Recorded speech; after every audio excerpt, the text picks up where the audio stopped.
Au cœur du Sertão brésilien, où la foi est aussi dure et ancienne que la terre craquelée, la prison d'État du Horto à Juazeiro do Norte n'était qu'une autre forme de purgatoire. C'est là qu'un théologien charismatique nommé Silas a commencé à prêcher non pas la rédemption, mais la transcendance. Il a bâti une église dans l'ombre des barreaux, promettant à ses fidèles une ascension qui les libérerait de leur chaîne charnelle. Le jour venu, il a tenu sa promesse. Si les récits où la foi, l'illusion et le génie s'entremêlent vous captivent, restez avec nous pour assister à un miracle ou à la plus grande évasion de tous les temps. Silas n'est pas arrivé à la pénitentiaire d'État du Horto comme les autres. Les autres arrivaient brisés, enragés ou résignés. Silas est arrivé avec un calme qui détonnait avec la chaleur écrasante et la clameur du désespoir. Ancien professeur d'histoire des religions, il avait été condamné pour une fraude complexe impliquant de faux artefacts religieux, une chute ironique pour un homme qui avait passé sa vie à étudier la substance de la foi. Son crime n'était pas celui d'un voyou, mais d'un intellectuel, et c'est avec cet intellect qu'il allait aborder sa nouvelle existence. La prison du Horto était une entité unique, profondément imprégnée par l'esprit de sa localisation. Juazeiro do Norte n'est pas une ville ordinaire, c'est un des plus grands centres de pèlerinage d'Amérique latine. L'ombre du Padre Cicero, le prêtre thaumaturge du XIXe siècle vénéré comme un saint par des millions de personnes, planait sur toute la région. La foi ici était un mélange de catholicisme orthodoxe, de mysticisme populaire et de croyance en des miracles tangibles. Les détenus de Horto, pour la plupart des hommes du Sertão, avaient grandi avec ces histoires. Leurs âmes étaient des terres fertiles pour quiconque savait planter la bonne graine. Pendant la première année, Silas fut un observateur silencieux, presque invisible. Il passait ses journées à la bibliothèque de la prison, dévorant non seulement les textes religieux disponibles, mais aussi des manuels d'ingénierie, de plomberie et d'architecture, tout ce qui pouvait lui donner une compréhension de la structure physique et systémique de sa cage. Il écoutait plus qu'il ne parlait, absorbant les histoires des autres détenus, leurs peurs, leurs espoirs brisés, et surtout, leur fin spirituelle. Il a remarqué comment ils se raccrochaient à des images de saints, comment ils murmuraient des prières, comment la visite annuelle de la statue de Padre Cicero dans la ville voisine était l'événement le plus important de leur année. Il a également observé les gardiens. Ce n'étaient pas des administrateurs froids et impersonnels. C'étaient des hommes de la région, des fils de Juazeiro et de Crato. Ils portaient l'uniforme, mais sous celui-ci, beaucoup portaient un chapelet. Ils parlaient des promesses faites à Padre Cicero pour guérir un membre de leur famille. Ils étaient partagés entre leur devoir de maintenir l'ordre et leur propre culture de croyance au miraculeux. Ils étaient, comme Silas l'a noté, complaisants non pas par négligence, mais par une prédisposition culturelle à ne pas interférer avec les choses de Dieu. Silas a commencé son ministère sans aucune prétention. Il ne s'est pas levé sur une table pour haranguer les foules. Il a commencé par des conversations individuelles dans la cour écrasée de soleil. Il a parlé à un jeune homme désespéré du concept de la rédemption dans le gnosticisme. Il a discuté avec un détenu plus âgé, un ancien cangacero, des parallèles entre les prophètes du désert et les mystiques du Sertão. Il n'a jamais jugé. Il a écouté. Et il a relié leurs souffrances personnelles à des récits universels de transcendance. Son charisme était magnétique. Sa voix était calme, mais portait une autorité qui venait de sa connaissance profonde. Il pouvait citer la Bible, le Coran, la Torah, mais aussi les légendes locales des Béatos, des saints populaires du Nord-Est. Il ne se présentait pas comme un saint, mais comme un cartographe de l'âme, un homme qui avait étudié les nombreuses cartes menant à Dieu et qui pouvait aider les autres à trouver leur propre chemin. La poussière de la cour de la prison, qui semblait tout étouffée, est devenue la chair de son église naissante. Le prophète de la poussière avait trouvé sa congrégation. Le premier cercle de fidèles de Silas s'est formé organiquement, autour de la promesse d'une compréhension plus profonde de leurs propres souffrances. Il a commencé à tenir des cercles d'études dans un coin tranquille de la cour. Au début, ils n'étaient que 5 ou 6. À la fin du premier mois, ils étaient plus de 30. Il ne leur offrait pas l'absolution facile du chapelain de la prison, un homme fatigué qui récitait des prières mécaniques. Silas leur offrait une théologie de l'empowerm. Vos murs de briques ne sont qu'un reflet des murs que vous avez construits dans votre propre esprit, leur disait-il, sa voix résonnant doucement malgré le bruit de la prison. La justice des hommes vous a condamné, mais elle n'a de pouvoir que sur votre corps, cette enveloppe de chair et d'os. Votre esprit, votre âme, reste libre de voyager. Cette prison n'est pas une punition. C'est un désert. Et c'est dans le désert que tous les grands prophètes ont trouvé leur véritable vocation. Ce message était puissant. Il transformait leur statut de paria en celui d'élu.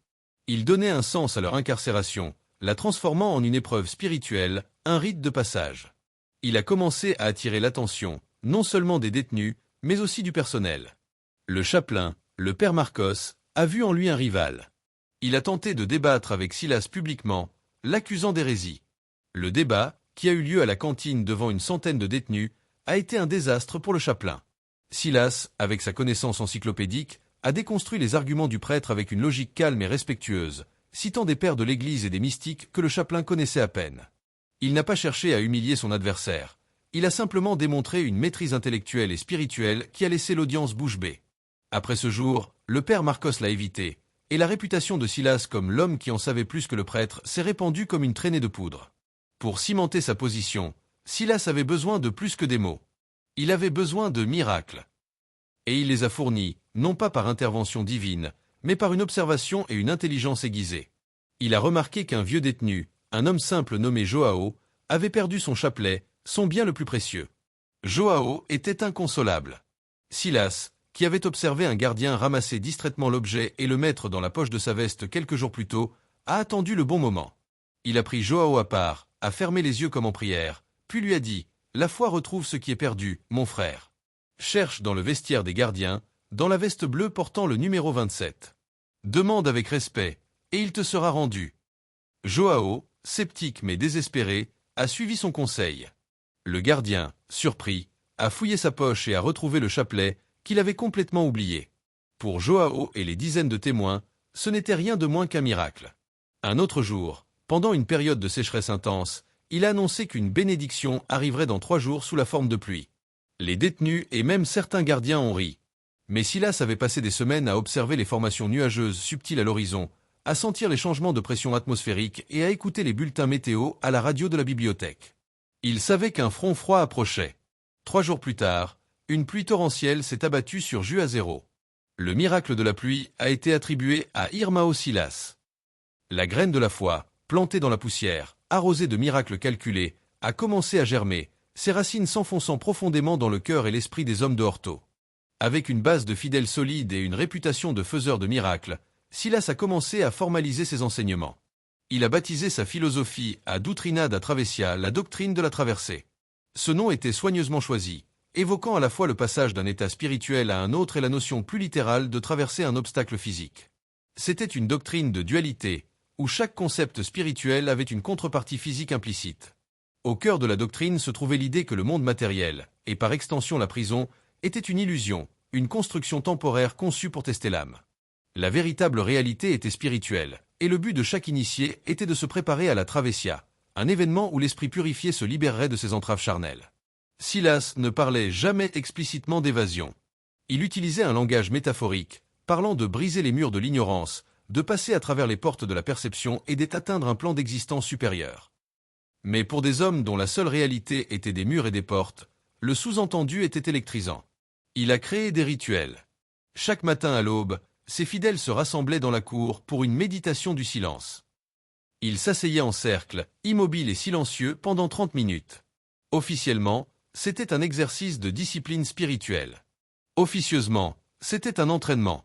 Silas leur apprenait à contrôler leur corps, à ignorer les distractions, à rester immobiles pendant de longues périodes. C'était aussi une démonstration de force et de cohésion pour le reste de la prison. Un groupe de 50 hommes agissant à l'unisson, en parfait silence, était une vision intimidante et impressionnante. Il a introduit des chants. Les chants de la travessia étaient des mélopées hypnotiques, des phrases répétitives basées sur des mantras orientaux mais avec des paroles tirées de la poésie mystique du Nord-Est. Ces chants avaient un double objectif. Premièrement, ils renforçaient le sentiment de communauté et créaient un état de transe légère, rendant les fidèles plus réceptifs à ses enseignements. Deuxièmement, le volume et la nature répétitive des chants étaient un excellent moyen de couvrir d'autres bruits.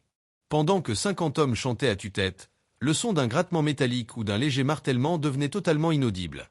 Silas a également conçu un symbole pour son culte, une spirale simple avec une ligne droite la traversant.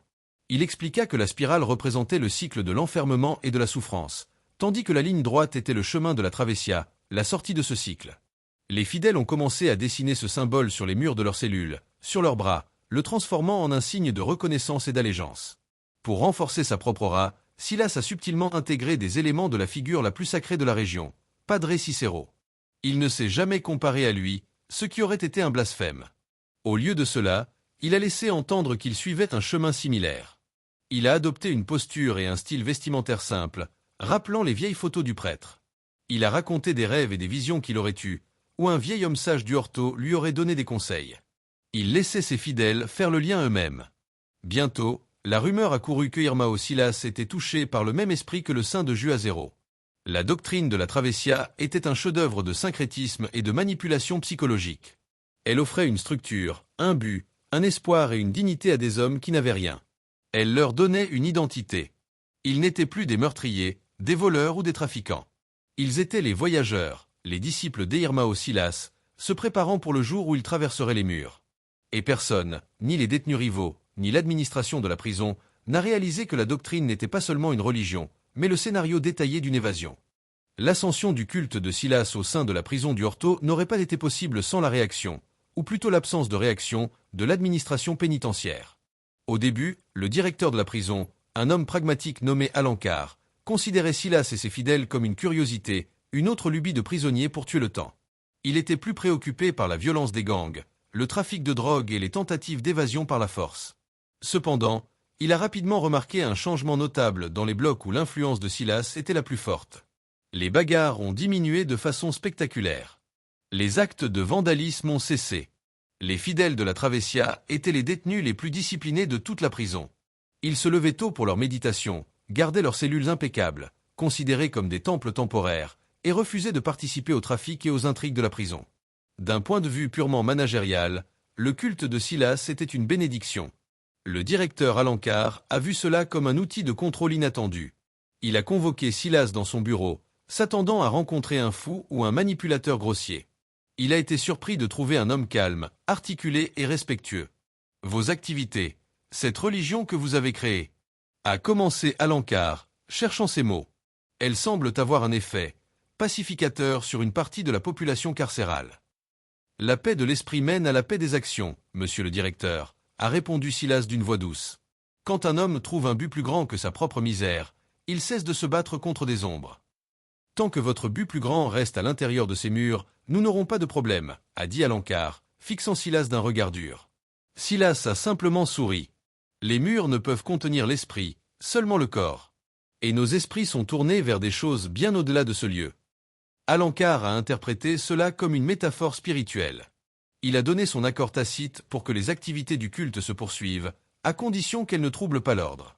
Il a même accordé à Silas et à ses fidèles l'usage exclusif d'un ancien entrepôt dans la cour pour leur rassemblement, pensant qu'il était préférable de les avoir tous au même endroit, sous surveillance. C'était sa première erreur. Les gardiens de première ligne, pour leur part, étaient encore plus complaisants. Beaucoup d'entre eux, comme les détenus, étaient originaires de la région du Cariri, et avaient grandi dans la culture du mysticisme et du respect des figures religieuses.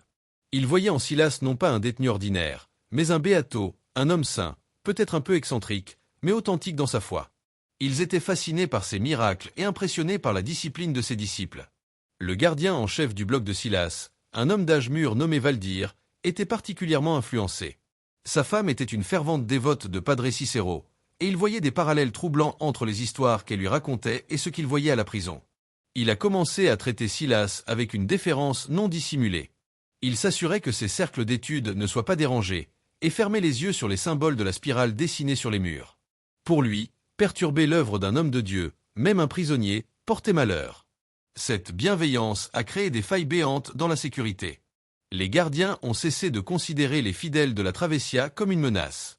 Les fouilles de leurs cellules sont devenues superficielles. Leur rassemblement dans l'entrepôt n'était surveillé que de loin. Personne ne s'est demandé pourquoi un groupe de mystiques avait besoin de tant de bougies. La cire pouvait être utilisée pour prendre des empreintes de clés, ou pourquoi leur chant devenait particulièrement fort à certaines heures de la nuit, pour couvrir le bruit d'un travail discret sur les infrastructures de la prison. Silas avait réussi à neutraliser le système de l'intérieur. Il n'a pas corrompu les gardiens avec de l'argent ou des menaces. Il les a apaisés avec la foi. Il a transformé leur culture, leur croyance au miraculeux, en sa plus grande complice. Ils étaient devenus, sans le savoir, les gardiens bienveillants de sa future évasion, les protecteurs inconscients de l'homme qui allait humilier leur institution de la manière la plus spectaculaire qui soit. Après près de 3 ans de préparation méticuleuse, de consolidation de sa communauté et d'endormissement de la méfiance des autorités, Silas a jugé que le moment était venu de passer à la phase suivante de son grand plan. La prison du Horto était sous son emprise spirituelle. Ses disciples, qui se comptaient désormais par centaines, étaient d'une loyauté fanatique. Les gardiens le considéraient comme un excentrique inoffensif qui garantissait la paix. Les fondations étaient posées. Il était temps d'annoncer le miracle. Il a choisi un jour de grande signification symbolique pour la région, la fête de Notre-Dame des Douleurs, le plus grand pèlerinage annuel de Juazeiro do Norte. Ce jour-là, l'attention de toute la ville, y compris d'une partie du personnel de la prison, serait tournée vers les célébrations religieuses. Il a convoqué tous ses fidèles dans le grand entrepôt qui leur servait de temple. L'air était électrique, chargé d'anticipation. Silas, debout sur une estrade improvisée, a attendu que le silence se fasse. Il n'a pas élevé la voix. Il a parlé d'un ton calme et solennel qui forçait l'attention. « Mes frères, mes voyageurs », a-t-il commencé. « Pendant 3 ans, nous avons marché ensemble dans le désert de ces murs. Vous avez purifié vos âmes, vous avez renforcé votre esprit, vous avez appris à voir au-delà de l'illusion de cette prison de chair et de pierre. Vous êtes prêts ?» Il a marqué une pause, laissant le poids de ses mots s'installer. « J'ai reçu une vision. Une instruction claire de la source de toute lumière. Le temps de ma mission parmi vous touche à sa fin. Le cycle est complet. La traversée finale est imminente. » Un murmure a parcouru la foule.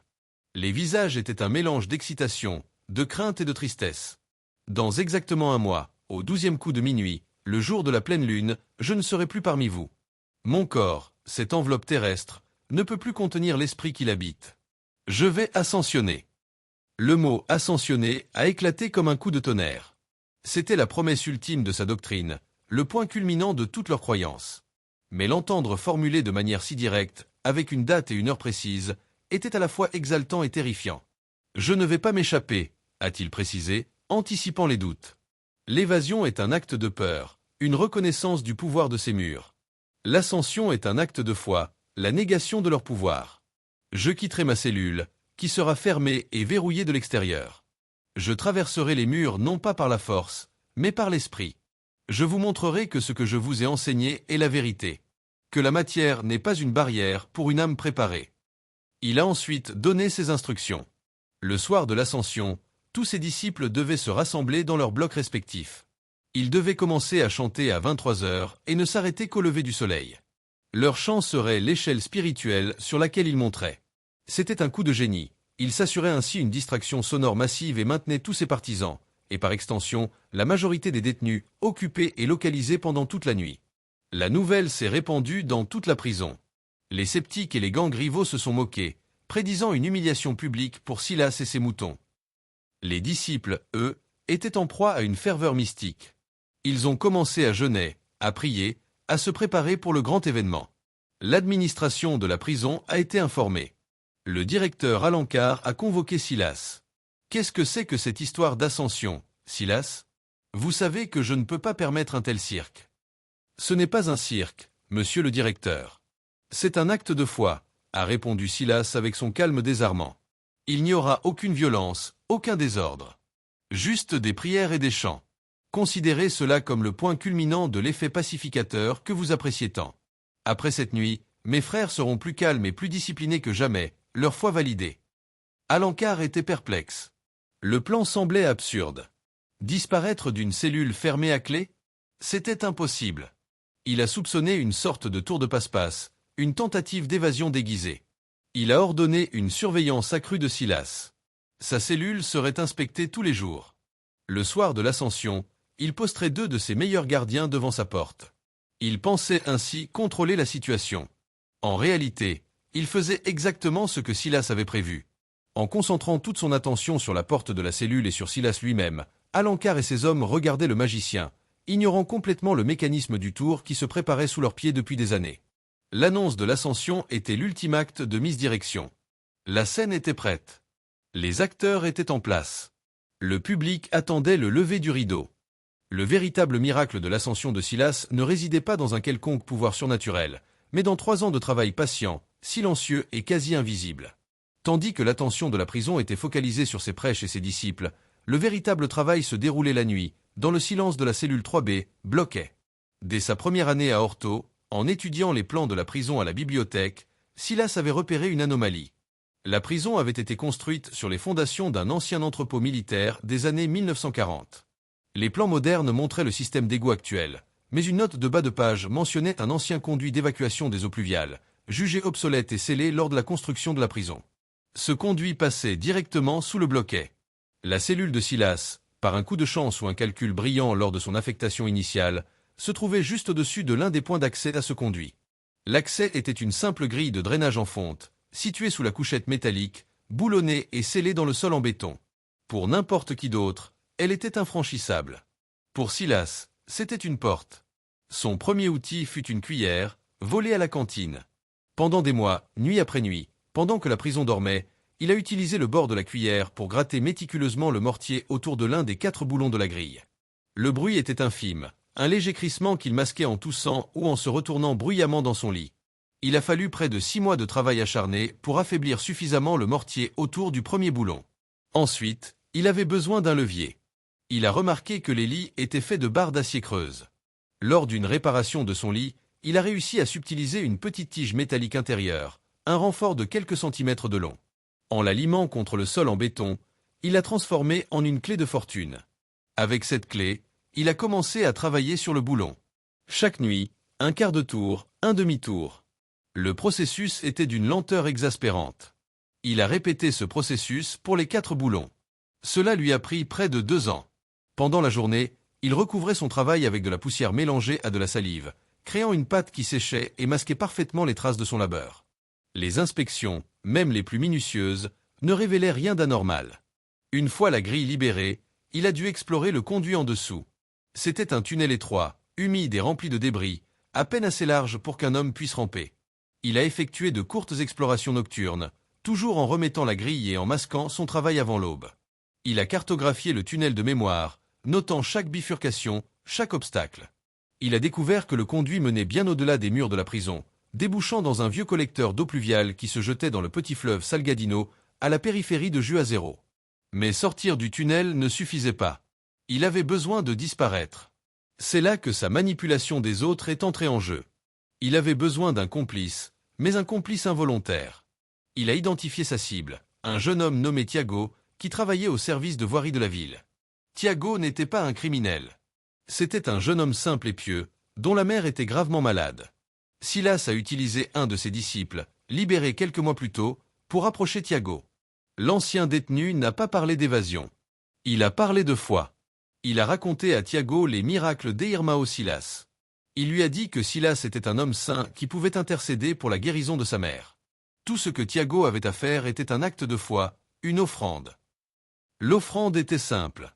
Le soir de la pleine lune, le jour de l'ascension annoncée, Thiago devait garer son camion de travail, un camion-citerne utilisé pour nettoyer les rues, à un endroit précis près du fleuve Salgadino, juste à côté de la sortie du collecteur d'eau pluviale. Il devait laisser une échelle de corde près de la bouche d'évacuation et la porte de la citerne vide déverrouillée. Il devait ensuite s'en aller et ne jamais parler de cela à personne. C'était son pacte de foi avec Irmão Silas. Thiago, désespéré et plein d'espoir, a accepté. Il ne savait pas qu'il participait à une évasion. Pour lui, c'était un acte religieux. Le plan était complet. L'accès était prêt. La sortie était assurée. Le véhicule de fuite était en place. Tout cela avait été préparé dans l'ombre, masqué par des sermons sur la transcendance et des chants hypnotiques. Le miracle de l'ascension n'était pas un acte divin. C'était le résultat d'une ingénierie patiente et d'une manipulation psychologique brillante. La nuit de l'ascension, la prison du Horto baignait dans une atmosphère irréelle. La pleine lune, immense et argentée, jetait une lumière spectrale sur les murs de la forteresse, tandis qu'à l'intérieur, une marée montante de ferveur menaçait de tout submerger. Dès 23 heures, comme Silas l'avait ordonné, les chants ont commencé. Un bourdonnement bas et rythmé qui s'est élevé des différents blocs cellulaires, fusionnant en une seule vague sonore qui semblait faire vibrer la structure même de la prison. Les disciples chantaient avec une dévotion absolue, les yeux fermés, balançant leur corps d'avant en arrière. C'était un spectacle à la fois magnifique et inquiétant. Dans la cellule 3B, Silas était assis en position du lotus sur sa couchette, apparemment en méditation profonde. La porte de sa cellule avait été inspectée et verrouillée à 22 heures. 2 des gardiens les plus fiables et les plus sceptiques du directeur Alencar, armés et vigilants, étaient postés dans le couloir, directement en face de la porte. Le directeur lui-même observait la scène depuis son bureau via un moniteur de surveillance dédié, l'image de la caméra du couloir affichée en plein écran. Il ne laisserait rien au hasard.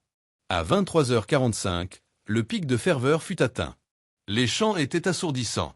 Les détenus non-croyants, d'abord moqueurs, étaient maintenant silencieux, intimidés ou simplement fascinés par l'intensité de la cérémonie.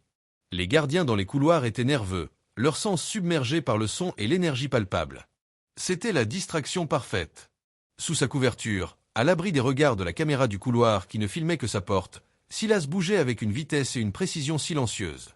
Il fit glisser sa couchette sur le côté, révélant la grille de drainage. En quelques secondes, il a dévissé les 4 boulons qu'il avait mis des années à desserrer. Il a soulevé la lourde grille de fonte sans un bruit, la posant délicatement sur sa couverture pour étouffer tout son. Un trou noir et humide s'ouvrait sur le sol de sa cellule. Il a jeté un dernier regard autour de lui, à la cage qui avait été son foyer et son laboratoire pendant tant d'années. Puis, sans une once d'hésitation, il s'est glissé dans l'ouverture. Il a tiré la grille au-dessus de lui, la remettant en place. Elle n'était plus boulonnée, mais pour une inspection visuelle depuis le couloir, elle semblait intacte. Il a ensuite rampé dans le conduit étroit, le son des chants de ses disciples résonnant au-dessus de lui, son échelle spirituelle. Minuit. Le 12e coup de l'horloge de la chapelle a sonné, à peine audible à travers le vacarme des champs. C'était l'heure. Dans le couloir, les 2 gardiens se sont regardés, puis ont jeté un œil par le Judas de la cellule 3B. La couchette était vide. La couverture était en désordre, comme si quelqu'un venait de se lever. Mais la cellule était vide. La panique les a saisis. Ils ont appelé le directeur Alencar par radio. Il n'est plus là. La cellule est vide. Alencar a hurlé dans le micro. Ouvrez cette porte. Maintenant. Les gardiens se sont précipités pour déverrouiller la porte. Le mécanisme a cliqué, la porte s'est ouverte. Ils se sont rués à l'intérieur. La cellule 3B était bien vide. La fenêtre était intacte, ses barreaux solides. La porte qu'ils venaient d'ouvrir était la seule entrée et sortie. Il n'y avait nulle part où se cacher. Silas s'était volatilisé. Pendant ce temps, à 1 kilomètre de là, un homme couvert de boue sortait d'une bouche d'égout sur les rives du fleuve Salgadino. Une échelle de corde l'attendait. Il a grimpé et a vu le camion-citerne de Thiago, garé exactement comme prévu. Il a ouvert la porte de la citerne, a jeté à l'intérieur un sac de vêtements propres qu'il avait préparé, et s'est glissé dedans, refermant la porte derrière lui. À la prison, c'était le chaos. L'alarme générale a retenti, mais elle était presque noyée par les chants des disciples, qui, ignorant la découverte, continuaient leur rituel avec une ferveur redoublée. Pour eux, le silence soudain de l'alarme, rapidement éteinte par des autorités dépassées, et les lumières clignotantes n'étaient que des signes, des manifestations physiques de la puissance de l'ascension de leur maître. Leur foi était maintenant absolue, inébranlable. Le jour de la Travessia était terminé. Silas avait tenu sa promesse. Il avait transcendé les murs de la prison, laissant derrière lui une congrégation en extase, des autorités en état de choc, et le mystère d'un miracle parfaitement exécuté. L'aube s'est levée sur une prison en état de siège. Les chants des disciples de Silas se sont finalement tus, laissant place à un silence lourd, rempli de questions sans réponse. La nouvelle de la disparition de Irmão Silas s'est répandue. Pour ses disciples, ce n'était pas une disparition ou une évasion, mais la preuve ultime de la vérité de ses enseignements. Leur maître avait ascensionné, comme il l'avait promis. Leur foi, loin d'être ébranlée par son absence, en a été galvanisée. Le culte de la Travessia n'est pas mort avec le départ de son fondateur. Il est devenu une véritable religion, cimentée par un miracle fondateur. Pour le directeur Alencar et l'administration pénitentiaire, ce fut une humiliation d'une ampleur sans précédent. L'enquête a été menée avec une frénésie désespérée. Ils ont fouillé chaque recoin de la cellule 3B. Ce n'est qu'après 2 jours qu'un ingénieur a enfin remarqué les marques de grattage presque invisibles autour des boulons de la grille de drainage. Ils ont soulevé la grille et ont découvert le tunnel. La méthode de l'évasion était révélée, mais cela ne faisait qu'approfondir le mystère et l'humiliation. Comment un homme avait-il pu accomplir un tel travail, seul, pendant des années, sous leur nez? L'enquête s'est étendue à l'extérieur. Mais Silas n'avait laissé aucune trace. Thiago, le chauffeur du camion-citerne, a été interrogé, mais son histoire était celle d'un homme simple agissant parfois. Il croyait sincèrement avoir participé à un acte divin pour sauver sa mère, qui, par une coïncidence cruelle, a connu une rémission spontanée de sa maladie quelques semaines plus tard, un fait qui a transformé Thiago en un croyant à vie. Il n'y avait aucune preuve de complicité criminelle. Silas l'avait utilisé comme un instrument, son innocence étant sa meilleure protection. Silas lui-même s'est évaporé. Avec une nouvelle identité et les fonds qu'il avait fraudés des années auparavant, il a disparu, probablement en quittant le Brésil. Il n'a plus jamais fait parler de lui. Mais son héritage, lui, est resté. À la prison du Horto, la doctrine de la Travessia a survécu. Les disciples ont continué leur rituel, transformant Silas en une figure de martyr et de saint. La cellule 3B est devenue un sanctuaire officieux. Les autorités, craignant de provoquer une mutinerie en s'attaquant à la foi des détenus, ont toléré le culte, qui est resté, paradoxalement, une force de paix et de discipline au sein des murs. À l'extérieur, dans la région du Kariri, l'histoire de l'ascension d'Eirmao Silas est devenue un nouveau mythe, une légende moderne qui s'est ajoutée au folklore riche de Juazeiro do Norte. Les pèlerins qui venaient pour Padre Cicero chuchotaient maintenant aussi l'histoire du prophète de la prison qui avait traversé les murs. On racontait que son esprit protégeait les opprimés, que son symbole de la spirale était un porte-bonheur. Silas avait accompli bien plus qu'une simple évasion. Il avait créé une histoire si puissante qu'elle est devenue une vérité pour des milliers de personnes. Il avait compris que la foi n'a pas besoin de faits pour exister, elle a besoin d'un récit convaincant. Son chef-d'œuvre n'était pas le tunnel qu'il avait creusé, mais la religion qu'il avait bâtie. Il a laissé derrière lui un vide physique, une cellule vide, mais il a rempli ce vide par un héritage de croyances si fort qu'il est devenu plus réel et plus durable que n'importe quel mur de prison. L'homme avait disparu, mais le prophète était devenu éternel.